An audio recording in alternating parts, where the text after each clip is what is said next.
Mari kita buka dalam Efesus pasal yang pertama, ayat 15 sampai ayat yang ke-23.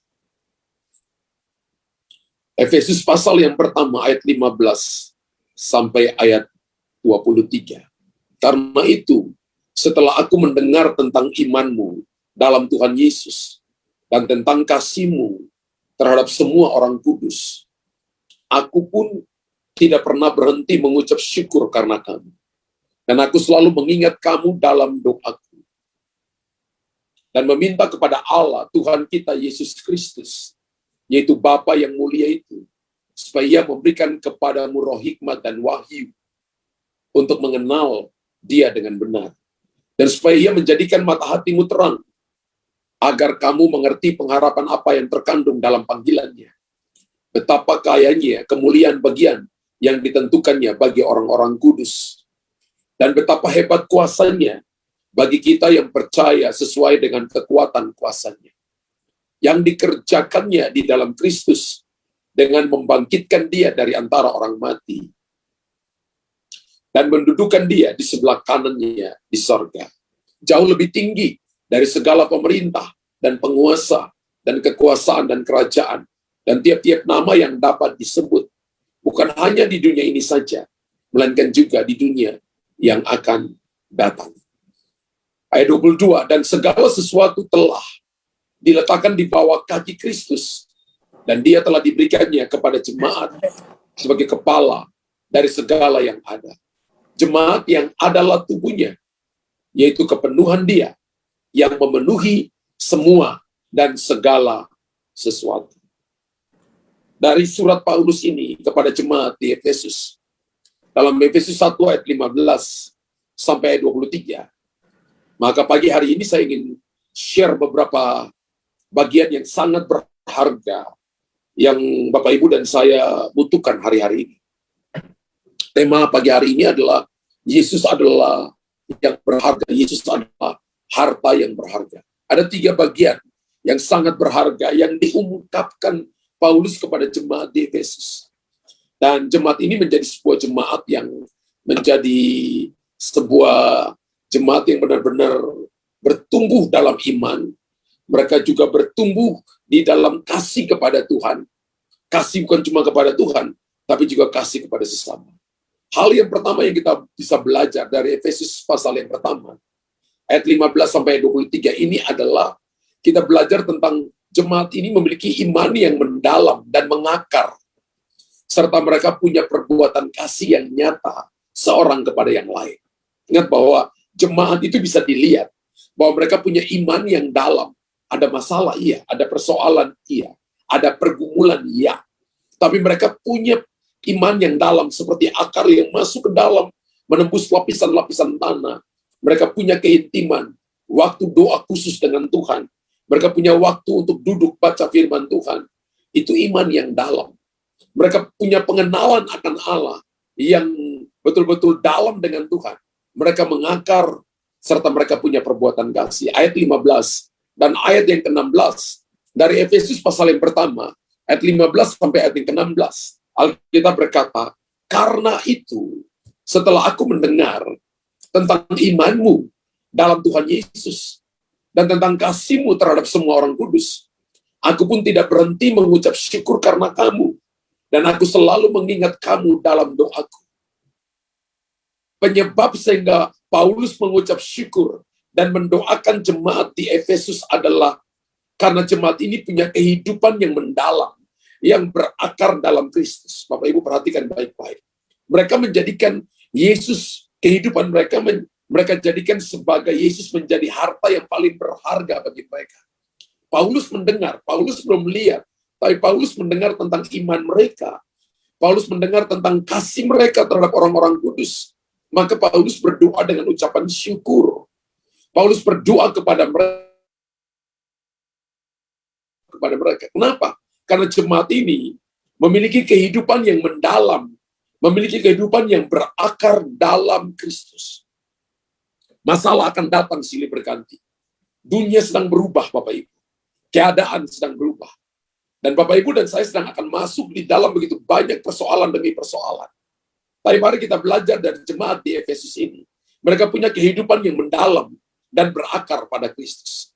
Mereka tidak berakar pada kemampuan mereka, kedudukan mereka, harta mereka, tapi mereka memilih berakar pada Kristus. Yesus adalah resource. Yesus adalah sumber kehidupan. Demikian juga Paulus. Rasul Paulus melihat iman orang-orang Efesus. Demikian juga iman orang-orang percaya yang Bapak Ibu dan saya yang hari ini datang ibadah secara online, bahkan secara onsite. Orang harus bisa melihat bahwa kita punya iman yang mendalam.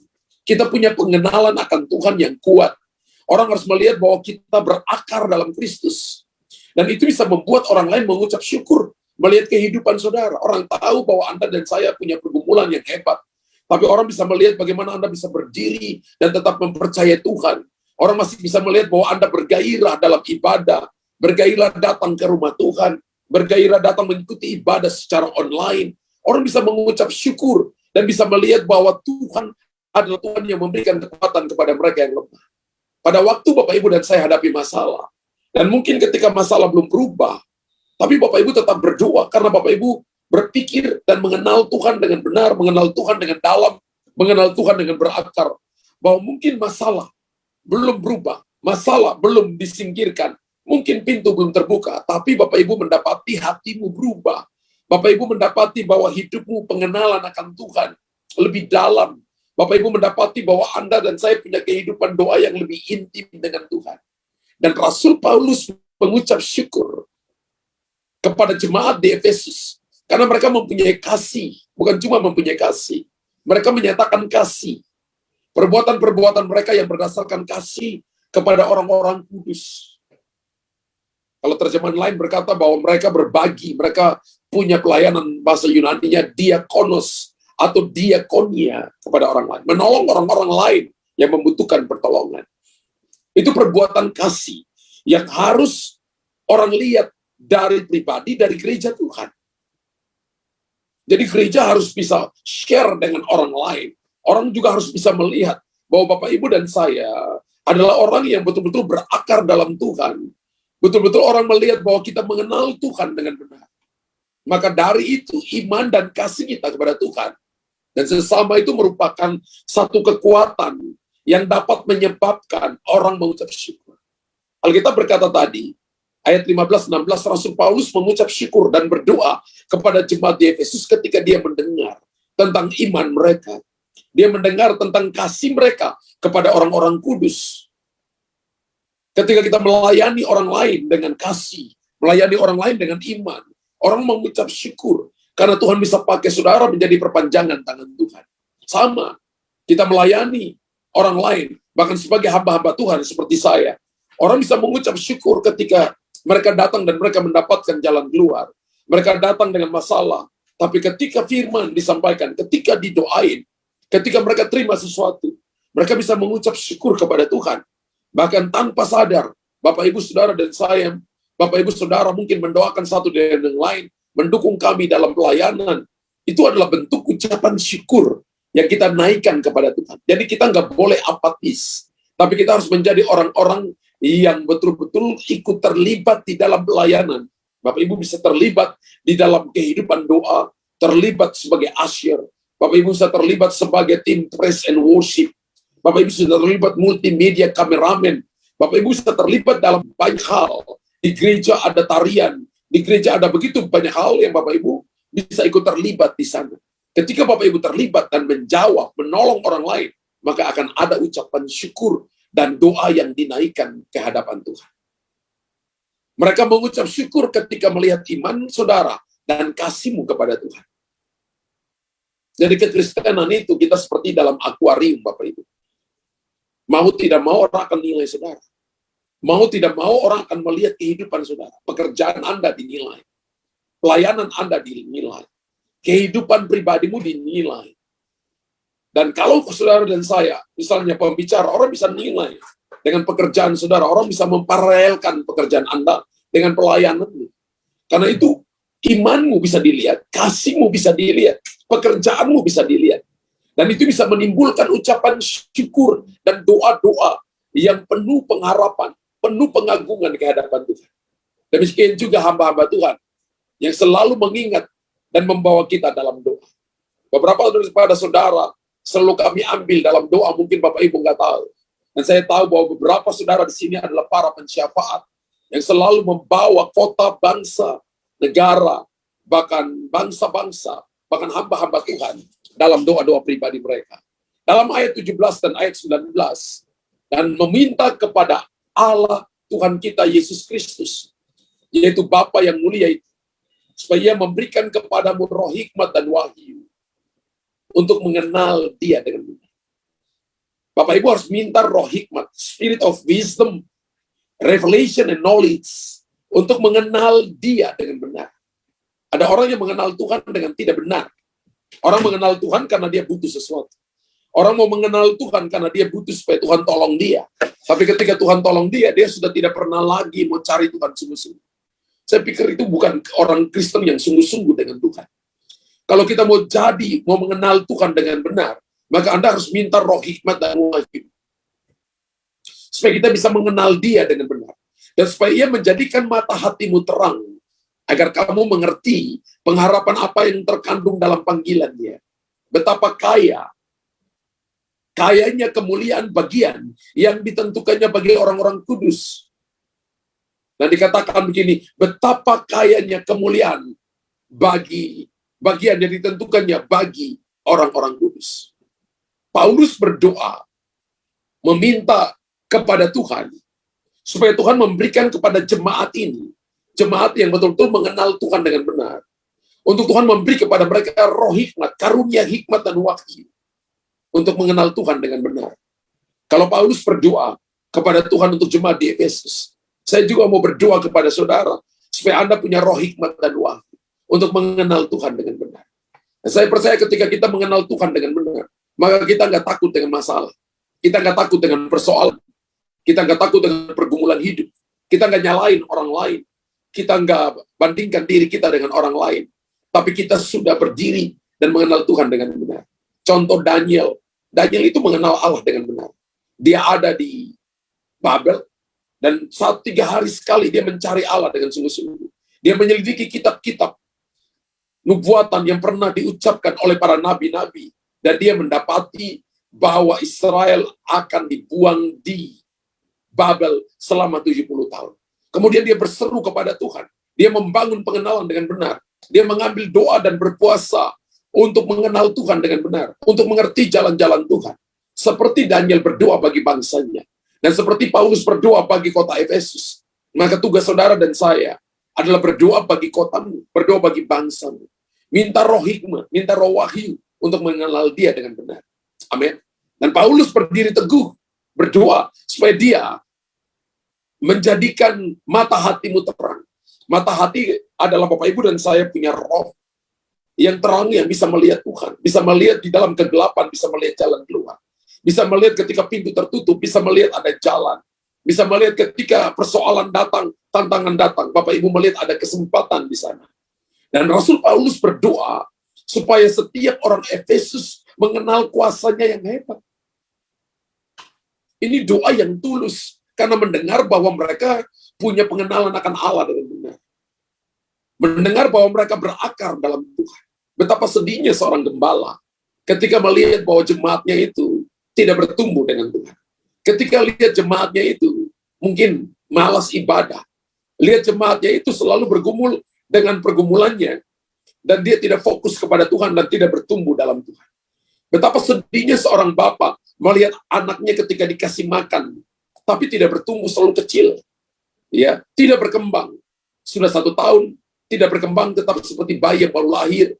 2 tahun masih yang sama, 3 tahun masih yang sama. Saya percaya sebagai orang tua, suami dan istri, betapa sedihnya mereka. Tapi sebaliknya, betapa bergembiranya orang tua ketika melihat anak yang mereka jaga, yang lahir dari kandungan ibunya, ketika dikasih susu, kemudian bertumbuh 1 tahun mulai makan makanan keras, 2 tahun mulai bertumbuh, 3 tahun mulai bertumbuh, 4 tahun mulai bertumbuh, 5 tahun. Betapa bahagianya orang tua melihat anaknya bertumbuh sehat. Sama dengan Tuhan, sama dengan para gembala, sama dengan bosmu di kantor. Betapa bahagianya mereka ketika melihat orang-orang yang digembalakannya mengenal Allah dengan benar, bertumbuh, berakar dalam Tuhan, menjadi kuat dalam Tuhan. Saya percaya bahwa ketika seseorang mengenal Tuhan, ia akan mengerti pengharapan apa yang ada dalam Kristus. Ketika seseorang mengenal Tuhan, dia akan mengerti bahwa di balik masalah, pasti Tuhan mau ngajar saya sesuatu. Saya percaya bahwa ketika seseorang mau mengenal Tuhan dengan benar, berakar kuat dalam Tuhan, dia akan memahami betapa kuat kuasanya yang disediakan Tuhan bagi kita. Untuk kita bisa berjalan melewati badai.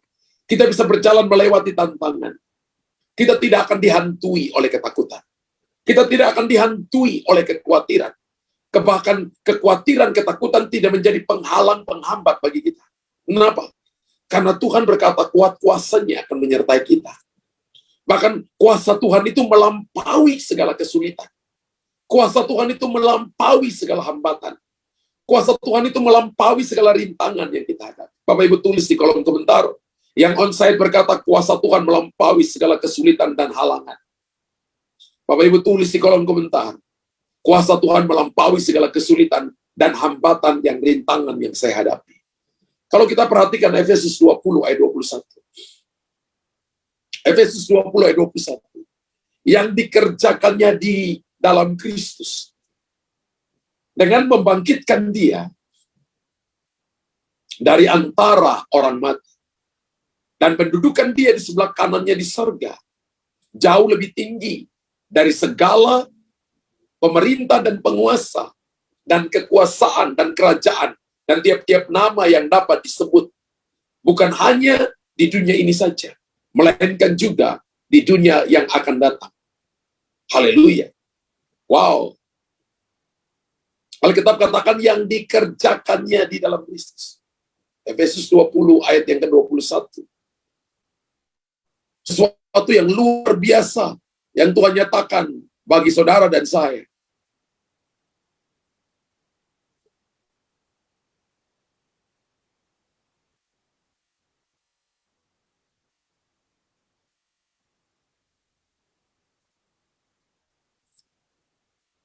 Kita mengatakan kepada kita bahwa Tuhan ingin mengerjakan perkara-perkara ajaib, perkara-perkara hebat, perkara-perkara yang mulia dalam kehidupan kita. Ketika kita mengerti dan kita mau bertumbuh di dalamnya, maka saudara akan melihat janji, penyertaan, tuntunan Tuhan dalam hidup kita. Ya. Tuhan janji, saudara, Yesus lebih tinggi dari segala pemerintahan. Yesus lebih tinggi daripada segala penguasa. Bahkan segala yang dapat disebutkan tidak dapat melampaui kuasa Tuhan. Ya, Efesus 1 bukan Efesus 20. Ya, Efesus pasal yang pertama ayat 20-21. Ya. Pertama ayat 21. Efesus itu cuma sampai Efesus pasal 6, bukan nggak ada Efesus 20 ya. Makanya multimedianya bingung. Jauh lebih tinggi dari segala pemerintahan dan penguasa dan kekuasaan, ya, dan kerajaan, dan tiap-tiap nama yang dapat disebutkan. Bukan hanya di dunia ini saja, melainkan juga di dunia yang akan datang. Wow. Luar biasa, saudara. Luar biasa. Alkitab mengatakan bahwa Tuhan memberikan kepada kita nama di atas segala nama. Dia adalah harta yang paling berharga. Nama di atas segala nama, nama di atas pemerintahan, nama melampaui segala kuasa yang dapat disebutkan. Hari ini Bapak Ibu berkata orang ini punya kuasa, orang ini terkenal, orang ini kedudukannya ini. Yesus nama di atas segalanya. Amin. Ketika Bapak Ibu dan saya mengenal dia dengan benar, berakar dalam dia, maka di dalam saudara dan saya diberikan kuasa untuk Anda mengatasi segala kuasa, segala persoalan, melampaui segala kuasa yang dapat disebutkan di dunia ini. Bahkan Alkitab katakan, nama ini bukan hanya cuma di dunia, lebih tinggi di atas segala kuasa yang ada di dunia, tapi juga di dunia yang akan datang. Alkitab katakan, bukan hanya di dunia ini saja, tapi juga di dunia yang akan datang. Tuhan Yesus pernah menyampaikan dalam Matius 28, ayat 18, Yesus pernah menyampaikan bahwa segala kuasa yang ada di sorga dan di bumi telah diberikan di dalam namanya. Yesus mendekati mereka dan berkata, kepadaku telah diberikan segala kuasa di sorga dan di bumi. Bapak Ibu tulis di kolom komentar, yes and amen. Ketika Bapak Ibu terima Yesus sebagai Tuhan dan Juru Selamat, Maka segala kuasa di sorga dan di bumi ada di dalam saudara dan saya. Dan saya percaya bahwa kuasa Yesus itu melampaui segala kuasa. Amin. Karena saudara dan saya ada di dalam dia dan dia ada dalam saudara. Maka tidak ada kesulitan yang tidak dapat diatasi. Tidak ada persoalan yang tidak dapat diatasi. Tidak ada tantangan yang tidak dapat diatasi. Tidak ada penyakit yang tidak bisa disembuhkan oleh Tuhan. Ketika Bapak Ibu dan saya mengenal dia dengan benar. Dan tidak ada hati yang terlalu keras. Tidak ada persoalan yang terlalu sulit untuk diubahkan oleh Tuhan. Kenapa? Karena dia nama di atas segala nama. Dan raja di atas segala raja. Dan Tuhan di atas segala Tuhan. Hal yang kedua kita belajar. Dikatakan bahwa Yesus adalah kepala gereja. Efesus 1 ayat 22 berkata begini. Dan segala sesuatu telah diletakkan di bawah kaki Kristus. Dan dia telah diberikan kepada jemaatnya sebagai kepala dari segala yang ada. Ingat, segala sesuatu telah diletakkan di bawah kaki Kristus. Yesus adalah kepala, jemaat adalah tubuhnya. Kalau segala sesuatu diletakkan di bawah kaki Kristus, berarti diletakkan di mana, saudara? Di bawah kaki jemaat. Wow. Karena Kristus adalah kepala, kita adalah tubuh. Dan segala sesuatu telah diletakkan di bawah kakinya. Berarti kaki adalah bagian daripada jemaat. Bahwa segala sesuatu, persoalan, masalah, pergumulan, tantangan, sakit penyakit, apapun pergumulan saudara, telah diletakkan di bawah kaki jemaat Tuhan. Jadi Bapak Ibu jangan kalah, jangan menangis karena masalah datang. Jangan putus asa ketika persoalan datang. Jangan menyerah ketika Anda dikepung oleh masalah. Kecuali kalau kita buat salah, maka perlu bertobat. Tapi kalau itu diizinkan oleh Tuhan, maka jangan nangis, saudara. Jangan nangis ketika persoalan, masalah datang. Bapak, Ibu, dan saya, tadi saya jelaskan, mari belajar, pakai itu untuk kita belajar mengenal Tuhan dengan benar. Datang cari Tuhan dalam doa, datang cari Tuhan dalam ibadah, datang cari Tuhan melalui firman-Nya yang kita baca. Dengarkan YouTube yang membangun, pengkhotbah-pengkhotbah yang membangun imanmu. Maka Bapak Ibu akan bertumbuh. Bapak Ibu akan berkembang. Bapak Ibu akan mengenal dia dengan benar. Ingat, kalau Yesus kepala, maka tubuh diatur oleh kepala. Kalau Bapak Ibu dan saya tangannya mau ambil gelas, maka diperintah oleh kepala. Bapak Ibu dan saya melakukan apapun, kaki mau berjalan kemana, maka itu diperintah oleh kepala. Kita perlu menyadari bahwa segala sesuatu telah diletakkan di bawah kaki Kristus. Sadar dulu bahwa segala kuasa, segala persoalan, segala masalah telah diletakkan di bawah kaki Kristus. Dia diberikan posisi sebagai kepala dari segala yang ada. Yesus adalah kepala dari segala yang ada. Kristus adalah kepala gereja. Dan gereja berada di bawah otoritas kedaulatan Kristus. Jadi kita sebenarnya tidak bisa lakukan apapun tanpa tuntunan dari kepala. Jangan melangkah kalau belum ada perintah dari kepala. Nggak mungkin tangan jalan sendiri. Nggak mungkin kaki jalan sendiri. Nggak mungkin saudara dan saya punya jantung keluar sendiri. Nggak mungkin, saudara. Karena posisi Kristus sebagai kepala tidak bisa diambil oleh siapapun. Tidak bisa diambil oleh bagian tubuh manapun. Bapak Ibu tulis di kolom komentar. Posisi Kristus sebagai kepala tidak bisa diambil oleh posisi apapun, oleh bagian tubuh apapun, atau oleh siapapun. Nggak bisa, saudara. Nggak bisa. Di dalam satu sinode pun, maka itu hanya cuma organisasi. Kita nggak mungkin angkat ketua sinode, menggantikan Kristus. No. Ya, itu otoritas rohani. Otoritas kerajaan tetap ada pada Tuhan kita, Yesus Kristus. Itu disebut otoritas tertinggi. Otoritas rohani itu karena menerima urapan kuasa, otoritas, promosi dari Tuhan. Kalau Bapak Ibu dan saya punya otoritas, punya kedudukan, maka itu diberikan oleh Tuhan. Dan Alkitab katakan hati raja-raja seperti batang air ke dalam tangan Tuhan, di dalam tangan Tuhan, yang akan dialirkan kemana saja ia mau. Oleh karena kesuksesan, oleh karena kehebatan dunia, orang merasa segala sesuatu ada dalam tangan manusia. Sehingga mereka pikir kita buat apa saja, sesuai dengan keinginan kita, kemauan kita, kita buat. Tapi saya ingatkan Bapak Ibu, posisi Kristus sebagai kepala tidak dapat diambil oleh apapun. Orang mungkin bisa menyombongkan diri dan merasa, tanpa Tuhan pun saya mampu lakukan. Iya, mungkin dia mampu lakukan. tapi terbatas adanya. Dan kalau Bapak Ibu perhatikan, lihat di YouTube, ada orang yang menantang Tuhan, maka hidup mereka tidak lama, saudara. Bapak Ibu lihat gini, kalau nggak salah itu ada 7 orang yang menantang Tuhan, atau berapa orang itu. Saya pernah lihat di YouTube itu. Dan mereka mati dengan cara-cara yang mengerikan. Ya, mereka bertepuk dada, dan mereka berkata, nggak ada Tuhan pun, saya bisa tetap jalan. Itu sangat berbahaya. Karena itu saya bicara tentang Kristus adalah kepala, adalah menjadikan dia sebagai pemimpin. Menjadikan Jesus be the center. Menjadikan dia sebagai sentral kehidupan. Dia satu-satunya yang dapat dipercaya. Dia satu-satunya penolong. Dia satu-satunya jalan keselamatan dan hidup.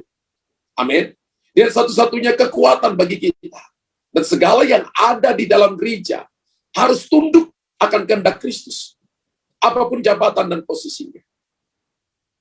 Saya pernah jelaskan kepada saudara rantai komando dalam pelayanan. Rantai tertinggi itu disebut dengan otoritas yang berhubungan dengan kerajaan. Disebut dengan otoritas kerajaan. Ya. Otoritas kerajaan itu adalah suka-sukanya Tuhan. Ya, Tuhan melakukan apa yang dia mau, apa yang dia ingin, Tuhan lakukan. Di bawah itu otoritas yang berhubungan dengan otoritas kerajaan adalah otoritas hati nurani. Hati nurani kita berhubungan dengan Tuhan. Kamu buat salah, kamu buat dosa. Mungkin Bapak Ibu berbohong. Oh tidak, saya nggak buat salah. Tapi hati nurani berkata, kamu bohong, kamu bohong, kamu bohong. Karena langsung terkoneksi dengan Tuhan. Otoritas yang ketiga yang berhubungan dengan otoritas kerajaan adalah otoritas kebenaran. Otoritas kebenaran adalah firman Allah. Amin. Firman Allah, Bapak Ibu dan saya tidak perlu bela. Kebenaran akan tetap jadi kebenaran. Sekalipun dia jatuh dalam tanah, satu waktu dia akan tumbuh. Otoritas yang kedua adalah otoritas rohani. Otoritas yang diberikan kepada manusia, yaitu otoritas rohani. Diberikan kepada gembala, diberikan kepada suami, diberikan kepada bosmu di kantor, diberikan kepada para pemimpin kota, pemimpin provinsi, diberikan kepada pemimpin bangsa, otoritas rohani. Kita melawan itu, kita melawan Tuhan. Otoritas yang kedua yang berhubungan dengan manusia adalah otoritas yang berhubungan dengan posisi. Ketika Bapak Ibu dipercayakan sebagai satu posisi, kedudukan, maka lakukan itu seperti dilakukan untuk Tuhan. Kolose 3 ayat 23 berkata, kerjakan segala sesuatu seperti untuk Tuhan dan bukan untuk manusia. Orang bisa lakukan ini, mereka yang melakukan ini karena mereka mengenal Tuhan dengan benar. Bahwa saya ingin melakukan yang excellent, yang terbaik, karena saya mengenal Allahku, bahwa ini posisi yang Tuhan berikan kepadaku. Dan otoritas yang ketiga adalah tanggung jawab. Masing-masing kita diberikan tanggung jawab. Amin. Kalau kita sebagai anak dalam rumah, bangun tidur, ibu nggak ngurusin kamar dengan baik, tanggung jawab kita sebagai anak tidak lakukan dengan baik. Tugas orang tua mengajarkan mereka. Sebagai suami ada tanggung jawab. Sebagai istri ada tanggung jawab. Sebagai pekerja kita ada tanggung jawab. Sebagai karyawan kita ada tanggung jawab. Sebagai manajer kita ada tanggung jawab. Sebagai GM kita ada tanggung jawab. Sebagai direktur operasional, direktur utama, CEO kita ada tanggung jawab. Semua kita diberikan tanggung jawab. Tanggung jawab dalam pekerjaan. Tanggung jawab kepada Tuhan dalam hidup ini. Kita punya tanggung jawab. Dan ingat, Yesus tetap adalah kepala. Sebesar apapun tanggung jawab Bapak Ibu, sehebat apapun kita, sepintar apapun kita, tidak bisa menggantikan jabatan dan posisi di mana Yesus menjadi kepala dan mengatur segala sesuatu. Efesus 1 ayat 23 berkata begini, jemaat yang adalah tubuhnya, yaitu kepenuhan dia yang memenuhi semua dan segala sesuatu. Wow. Alkitab berkata, jemaat yang adalah tubuhnya,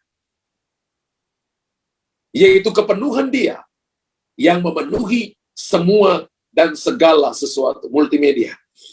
Ya. Alkitab katakan bahwa Yesus tetap kepala dan jemaat adalah tubuhnya. Dan tadi kita baca ayat firman Tuhan tadi pada poin yang kedua, Kristus adalah kepala. Dalam Efesus 1 ayat 22 berkata, dan segala sesuatu telah diletakkan di bawah kaki Kristus. Ini menjadi sebuah penghormatan, kebanggaan, tanggung jawab yang harus Bapak Ibu dan saya berikan kepada Tuhan. Kenapa?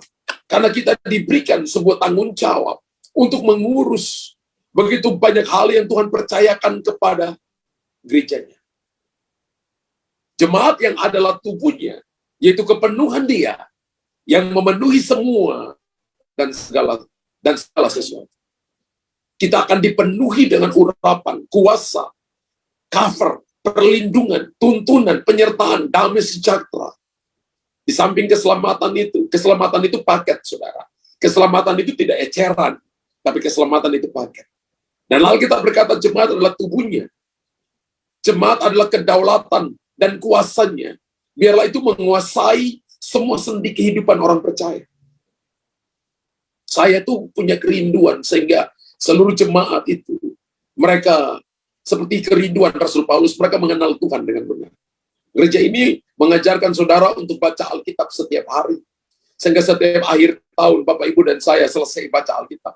Ketika Bapak Ibu lakukan itu, maka setiap tahun 31 Desember Anda selesai baca Alkitab. Dan hal ini harus diingat siapapun. Tidak ada yang berusaha melakukan reposisi dengan alasan atau argumen apapun. Reposisi apa? Bahwa saya yang berkuasa, saya yang lebih pintar, saya yang lebih hebat. Tidak. Tapi sebaliknya, apapun yang kita akan kerjakan, yang akan lakukan, kita datang kepada Tuhan lebih dulu. Dalam doa. Karena dia adalah kepala. Boleh nggak Tuhan saya lakukan ini? Boleh nggak Tuhan saya kerjakan ini? Itu tanda bahwa kita berakar dalam. Itu tanda bahwa kita mengakar, mengenal dia dengan benar. Itu tanda bahwa kita punya spirit of wisdom, revelation, and knowledge. Jangan bicara apapun, jangan katakan apapun sebelum Anda datang kepada Tuhan lebih dulu. Tuhan Yesus berkata, apa yang Bapa katakan, aku katakan. Apa yang Bapa lakukan, aku lakukan. Tuhan Yesus melakukan sama persis seperti apa yang Bapa katakan dan apa yang Bapa kerjakan. Kalau kita ikuti Tuhan, maka kita harus katakan apa yang Yesus katakan dan lakukan apa yang Yesus lakukan. Sehingga kita menjadikan dia sebagai harta yang paling berharga dalam hidup kita dan yang tidak tergantikan. Tuhan memberkati saudara. Bapak Ibu diberkati pagi ini. Puji Tuhan. Bapak terima kasih untuk anugerah. Terima kasih untuk pagi ini. Terima kasih untuk firman kehidupan. Dan kami mau untuk berakar dalam Engkau. Mengasihi Engkau lebih dalam Tuhan. Dan kami mau perbuatan kasih kami itu menjadi ucapan syukur dan doa dari orang-orang yang melihat kami. Sehingga memuliakan nama Tuhan. Sehingga gereja akan penuh dengan jiwa-jiwa. Karena orang melihat iman yang mendalam, iman yang mengakar, kasih yang ada dalam hati kami. Kami bukan cuma pintar ngomong, pintar bicara, tapi dalam tindakan kami menunjukkan kasih kami kepada setiap pribadi. Dan biarlah kami tetap menaruh Yesus sebagai kepala dan tidak mereposisinya. Tidak merasa kami yang paling hebat, kami yang paling bisa, kami yang paling mampu. Tapi kami percaya Engkaulah yang mengatur hidup kami. Seluruh dimensi kehidupan kami, Engkau atur. Dan kami percaya ketika Engkau mengaturnya, maka kami akan keluar sebagai orang-orang yang penuh dengan kuasa, yang akan melihat perkara-perkara hebat, mujizat, perkara-perkara ajaib terjadi. Meteraikan firman dalam nama Yesus. Kami berdoa, haleluya. Amin. Mari Bapak Ibu siapkan hati